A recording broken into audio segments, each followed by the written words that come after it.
നമസ്കാരം സുഹൃത്തുക്കളെ. ലോകം മുഴുവൻ വലിയൊരു ഊർജ പ്രതിസന്ധിയിലൂടെ കടന്നു പോകുമ്പോൾ ഇന്ത്യ കൈക്കൊള്ളുന്ന തീരുമാനങ്ങൾ ലോകരാജ്യങ്ങളെ മുഴുവൻ, പ്രത്യേകിച്ചും അമേരിക്കയെ അമ്പരപ്പിക്കുകയാണ്.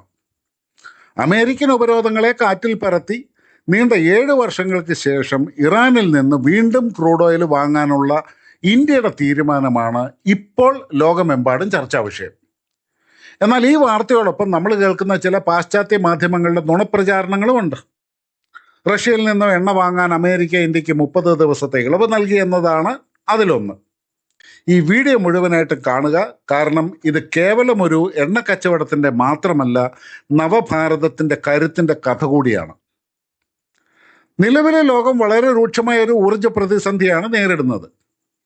പശ്ചിമേഷ്യയിലെ സംഘർഷങ്ങൾ കാരണം വിതരണ ശൃംഖലകൾ, അതായത് സപ്ലൈ ചെയിൻസ് പൂർണ്ണമായിട്ടും താറുമാറായി കിടക്കുകയാണ്. ലോകത്തിലെ എണ്ണ വ്യാപാരത്തിൻ്റെ ജീവനാഡിയായ ഹോർമൂസ് കടലിടുക്കിലൂടെ കടന്നു പോകുന്ന കപ്പലുകൾക്ക് ഇറാൻ കടുത്ത നിയന്ത്രണങ്ങൾ ഏർപ്പെടുത്തിയിരിക്കുകയാണ്. അവിടെ നിന്ന് പുറത്തു കിടക്കണമെന്നുണ്ടെങ്കിൽ ഓരോ കപ്പലും $1 മുതൽ $2 ദശലക്ഷം വരെ നൽകണമെന്ന കടുത്ത നിബന്ധനയാണ് ഇറാൻ മുന്നോട്ട് വച്ചിരിക്കുന്നത്. ഇതിൻ്റെ പ്രത്യാഘാതങ്ങൾ ആഗോളതലത്തിൽ തന്നെ ഭയാനകമാണ്. ലോകത്തിലെ ഏറ്റവും വലിയ ഉൽപ്പാദകരായ ചൈനയിലെ റിഫൈനറികളിൽ ഇന്ന് ആവശ്യത്തിന് എണ്ണയില്ല. പെട്രോൾ പമ്പുകളിൽ വാഹനങ്ങളുടെ നീണ്ട നിരയാണ്. ഫാക്ടറികളുടെ പ്രവർത്തനം മന്ദഗതിയിലുമായിട്ടുണ്ട്. യൂറോപ്പിലാണെങ്കിൽ LNG വില 50% വർദ്ധിച്ചു കഴിഞ്ഞു. ജപ്പാനിലാകട്ടെ 2ാം ലോക മഹായുദ്ധത്തിന് ശേഷം ആദ്യമായിട്ട് എണ്ണ റേഷൻ സംവിധാനത്തിലേക്ക് മാറേണ്ട ഗതികേടിലാണ് കാര്യങ്ങൾ.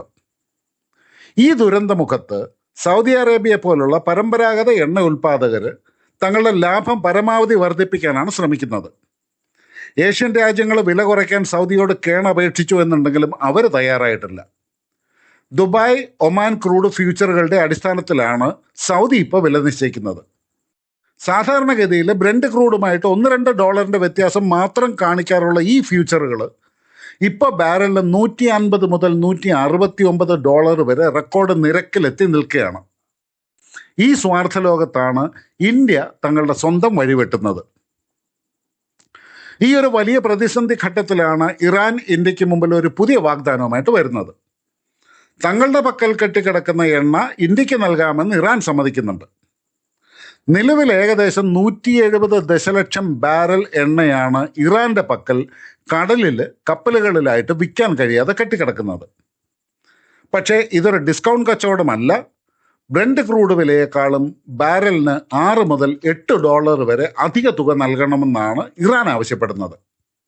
മാത്രമല്ല, ചരക്കെത്തി 7 ദിവസത്തിൻ്റെ ഉള്ളിൽ പണം നൽകണമെന്നും ഇറാൻ നിഷ്കർഷിക്കുന്നുണ്ട്. എന്നാൽ ഇതിലെ ഏറ്റവും ശ്രദ്ധേയമായ കാര്യം മറ്റൊന്നാണ്. ഈ തുക ഡോളറിന് പകരം ഇന്ത്യൻ രൂപയിൽ സ്വീകരിക്കാൻ ഇറാൻ തയ്യാറാണ് എന്നതാണ് ഈ ഡീലിലെ ഒരു മാസ്റ്റർ സ്ട്രോക്ക്. ഇതിനോടുള്ള ഇന്ത്യയുടെ പ്രതികരണം വളരെ തന്ത്രപരമാണ്. പെട്രോളിയം മന്ത്രാലയത്തിലെ ജോയിന്റ് സെക്രട്ടറി സുജാത ശർമ്മ വ്യക്തമാക്കിയത് ഇതൊരു സാങ്കേതികവും വാണിജ്യപരവുമായ തീരുമാനമായിരിക്കുമെന്നാണ്. അതായത്, ഇന്ത്യയെ ചൂഷണം ചെയ്യാൻ ആരെയും അനുവദിക്കില്ല. നമ്മുടെ ഓയിൽ മാർക്കറ്റിംഗ് കമ്പനികൾക്ക് ലാഭകരമാണെങ്കിൽ മാത്രമേ നമ്മൾ പ്രീമിയം നൽകി എണ്ണ വാങ്ങുകയുള്ളൂ. ഇത് കേവലം ഒരു യെസ് ഓർ നോ ഉത്തരമല്ല, മറിച്ച് വിലപേശാനുള്ള ഇന്ത്യയുടെ ശക്തമായ നയതന്ത്ര നിലപാടിനെയാണ് കാണിക്കുന്നത്. ഇപ്പോൾ പാശ്ചാത്യ മാധ്യമങ്ങൾ വലിയൊരു നുണയും കൂടെ പ്രചരിപ്പിക്കുന്നുണ്ട്. റഷ്യയിൽ നിന്നുള്ള എണ്ണ വാങ്ങാൻ വാഷിങ്ടൺ ഇന്ത്യക്ക് 30 ദിവസത്തെ ഇളവ് നൽകിയെന്നാണ് അവർ പറയുന്നത്. ഇത് തികച്ചും അസംബന്ധമാണ്. ഇന്ത്യ ഒരിക്കലും റഷ്യയിൽ നിന്നുള്ള എണ്ണ വാങ്ങൽ നിർത്തിയിട്ടില്ല. ഈ കഴിഞ്ഞ ജനുവരി മാസത്തിലും ഫെബ്രുവരി മാസത്തിലും റഷ്യ എണ്ണയുടെ വിലയിൽ വന്ന മാറ്റങ്ങളും ഡിസ്കൗണ്ട് കുറഞ്ഞതും കാരണം ഇന്ത്യ വാങ്ങുന്ന അളവ് കുറച്ചിട്ടുണ്ടായിരുന്നു. 45% നിന്നും 20% കുറച്ചിട്ടുണ്ട്.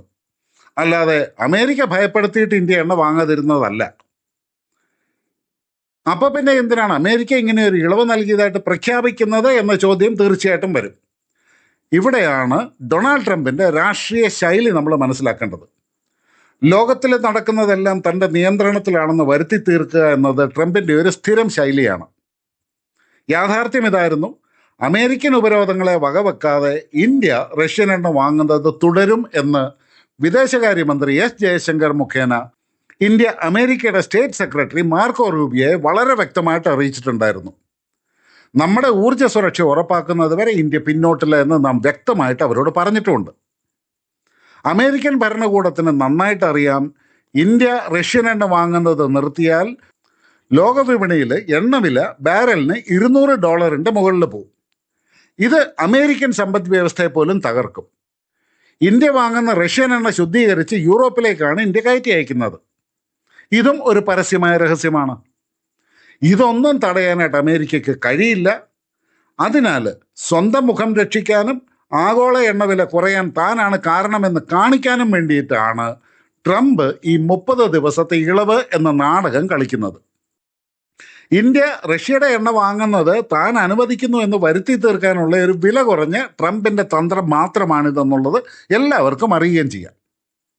അല്ലാതെ അമേരിക്കയുടെയോ മറ്റു വൻശക്തികളുടെയോ ഭീഷണികൾക്ക് മുമ്പിൽ ഇന്ത്യ തലകുനിക്കാറില്ല എന്നതിന് നിരവധി ചരിത്രപരമായ ഉദാഹരണങ്ങളുമുണ്ട്. ഇന്ത്യ അതിൻ്റെ ദേശീയ താല്പര്യങ്ങൾക്ക് മാത്രമാണ് മുൻഗണന നൽകുന്നത്. ഉദാഹരണമായിട്ട് S-400 മിസൈൽ ഇടപാട് തന്നെ നമുക്കൊന്ന് പരിശോധിക്കാം. റഷ്യയിൽ നിന്നും അത്യാധുനിക വ്യോമ പ്രതിരോധ സംവിധാനമായ S-400 ട്രയംഫ് വാങ്ങാനായിട്ട് ഇന്ത്യ തീരുമാനിച്ചപ്പോൾ അമേരിക്ക കാറ്റ്സ ഉപരോധം ഏർപ്പെടുത്തുമെന്ന് ഭീഷണിപ്പെടുത്തിയിട്ടുണ്ടായിരുന്നു. തുർക്കി ഇതേ സിസ്റ്റം വാങ്ങിയപ്പോൾ അമേരിക്ക അവരെ F-35 പ്രോഗ്രാമിൽ നിന്ന് പുറത്താക്കുകയും ചെയ്തിട്ടുണ്ടായിരുന്നു. പക്ഷേ ഇന്ത്യ അമേരിക്കൻ ഭീഷണികളെ പുല്ലുവില കൽപ്പിച്ച് റഷ്യയുമായിട്ട് മുന്നോട്ട് പോയി. ഒടുവിൽ ഗത്യന്തരമില്ലാതെ അമേരിക്കയ്ക്ക് ഇന്ത്യയുടെ മുമ്പിൽ മുട്ടുമടക്കേണ്ടി വന്നു. അവർ ഇന്ത്യക്ക് ഉപരോധത്തിൽ നിന്നും ഇളവ് നൽകി. എന്തുകൊണ്ടാണ് രൂപ കൊടുത്ത് ഇറാനിൽ നിന്നും നമ്മൾ എണ്ണ വാങ്ങുന്നത് ഇന്ത്യക്ക് ഇത്രത്തോളം പ്രധാനമാകുന്നത്? ഇതിൻ്റെ സാമ്പത്തിക ശാസ്ത്രം വളരെ വലുതാണ്.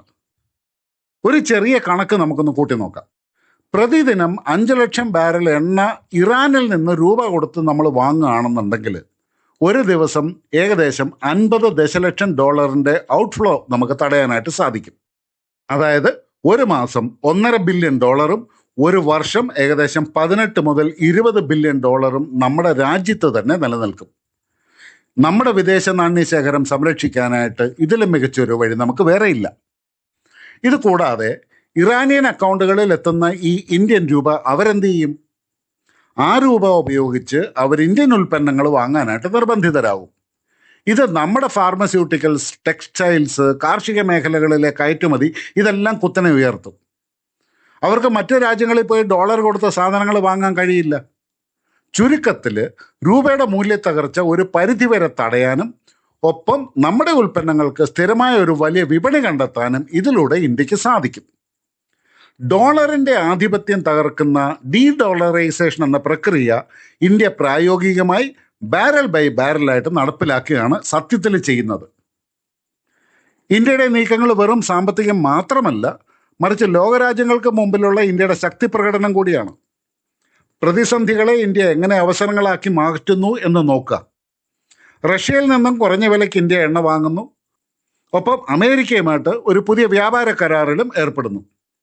അതോടൊപ്പം തന്നെ യൂറോപ്യൻ യൂണിയനുമായിട്ട് സ്വതന്ത്ര വ്യാപാര കരാറുകൾക്ക് ചർച്ച നടത്തുകയും ചെയ്യുന്നു. ലോകത്ത് മറ്റൊരു രാജ്യത്തിനും ഇത്രയും വിരുദ്ധ ചേരികളുമായിട്ട് ഒരേ സമയം തങ്ങളുടെ നിബന്ധനകളിൽ നിന്നുകൊണ്ട് സംസാരിക്കാനായിട്ട് കഴിയില്ല ഇന്ത്യക്കല്ലാതെ. രൂപയുടെ മൂല്യം ഇടിയുന്നതും IT കമ്പനികൾക്കും മരുന്ന് കമ്പനികൾക്കും വലിയ ലാഭമാണ് ഉണ്ടാക്കുന്നത്. കാരണം അവർ തങ്ങളുടെ സേവനങ്ങൾ വിൽക്കുന്നത് ഡോളറിലാണ്. എണ്ണയുടെ ഇറക്കുമതി ഭാരം റഷ്യ, ഇറാൻ, UAE എന്നിവരുമായിട്ടുള്ള രൂപ വ്യാപാരത്തിലൂടെ നമ്മൾ പരിഹരിക്കുമ്പോൾ രൂപയുടെ മൂല്യത്തകർച്ച വാസ്തവത്തിൽ നമ്മുടെ കയറ്റുമതിക്കാരെ സഹായിക്കുകയാണ് ചെയ്യുന്നത്. RBI ഇത് വളരെ കൃത്യമായിട്ട് മോണിറ്റർ ചെയ്യുന്നുമുണ്ട്. ഈ പ്രതിസന്ധികളുടെ ഇടയിലും ലോകത്തിലെ ഏറ്റവും വലിയ പ്രൈവറ്റ് ഇക്വിറ്റി സ്ഥാപനമായിട്ടുള്ള ബ്ലാക്ക് സ്റ്റോൺ ഇന്ത്യയിൽ വൻതോതിൽ നിക്ഷേപം നടത്താനായിട്ട് തയ്യാറെടുക്കുകയാണ്. അവർ ഇന്നത്തെ രൂപയുടെ മൂല്യത്തകർച്ചയല്ല കാണുന്നത്, മറിച്ച് ഇന്ത്യയുടെ ദീർഘവീക്ഷണമുള്ള പോളിസികളും 5 വർഷം കഴിഞ്ഞുള്ള ഇന്ത്യയുടെ വളർച്ചയുമാണ് അവർ മുന്നോട്ട് നോക്കുന്നത്. അതുപോലെ തന്നെ നമ്മുടെ മംഗലാപുരം റിഫൈനറി പോലെയുള്ളവ ഇറാനിയൻ ക്രൂഡ് ഓയിൽ പ്രോസസ്സ് ചെയ്യാനായിട്ട് പ്രത്യേകം രൂപകൽപ്പന ചെയ്യപ്പെട്ടവയാണ്. അതുകൊണ്ട് തന്നെ സാങ്കേതികമായിട്ട് യാതൊരു തടസ്സങ്ങളും നമുക്കില്ല. പണമിടപാടുകൾക്കുള്ള സംവിധാനങ്ങൾ നമ്മൾ നേരത്തെ തന്നെ ഉണ്ടാക്കി വെച്ചിട്ടുമുണ്ട്. സുഹൃത്തുക്കളെ, ചില പാശ്ചാത്യ മാധ്യമങ്ങളും നമ്മുടെ രാജ്യത്തിനകത്ത് തന്നെയുള്ള ചില വിമർശകരും രൂപയുടെ മൂല്യം ഇടിയുമ്പോഴേക്കും ഇന്ത്യ തകർച്ചയിലാണെന്ന് പ്രചരിപ്പിക്കുന്നുണ്ടാവാം. അമേരിക്കയുടെ ഔദാര്യം കൊണ്ടാണ് ഇന്ത്യ ജീവിക്കുന്നതെന്നും ഒരു പക്ഷേ അവർ പറഞ്ഞേക്കാം. എന്നാൽ യാഥാർത്ഥ്യം അതല്ല. ഇന്ത്യ ഒരു പ്രതിസന്ധിയിലും മുങ്ങിത്താഴുന്ന രാജ്യമല്ല. മറിച്ച് പ്രതിസന്ധികളുടെ ആഴക്കടലിൽ എങ്ങനെ മികച്ച രീതിയിൽ നീന്തണമെന്ന് കൃത്യമായിട്ട് അറിയാവുന്ന, സ്വന്തം താല്പര്യങ്ങൾക്ക് വേണ്ടി നിലകൊള്ളുന്ന ഒരു ആഗോള ശക്തിയാണ് നമ്മുടെ ഭാരതം. അമേരിക്കയുടെ വ്യാജ വാഗ്ദാനങ്ങൾക്കും ഭീഷണികൾക്കും വഴങ്ങാതെ സ്വന്തം രാജ്യത്തെ ജനങ്ങളുടെ ഊർജ്ജ സുരക്ഷയ്ക്കും സാമ്പത്തിക ഭദ്രതയ്ക്കും മുൻഗണന നൽകിക്കൊണ്ട് ഇന്ത്യ ഇപ്പോഴും മുന്നോട്ട് കുതിച്ചുകൊണ്ടിരിക്കുകയാണ്.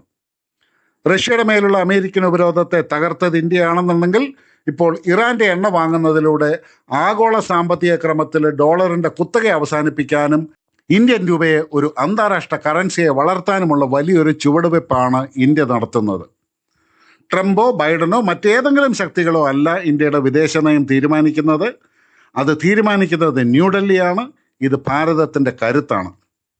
നിങ്ങളുടെ വിലയേറിയ അഭിപ്രായങ്ങൾ താഴെ കമൻറ്റ് ചെയ്യുക. ഈ വീഡിയോ നിങ്ങൾക്ക് വിജ്ഞാനപ്രദമായി തോന്നിയെന്നുണ്ടെങ്കിൽ ലൈക്ക് ചെയ്യാനും ഷെയർ ചെയ്യാനും ചാനൽ സബ്സ്ക്രൈബ് ചെയ്യാനും മറക്കരുത്. ഇതുപോലെയുള്ള കൂടുതൽ വിവരങ്ങളുമായിട്ട് വീണ്ടും കാണാം. നന്ദി, നമസ്കാരം, ജയ് ഹിന്ദ്, വന്ദേ മാതരം.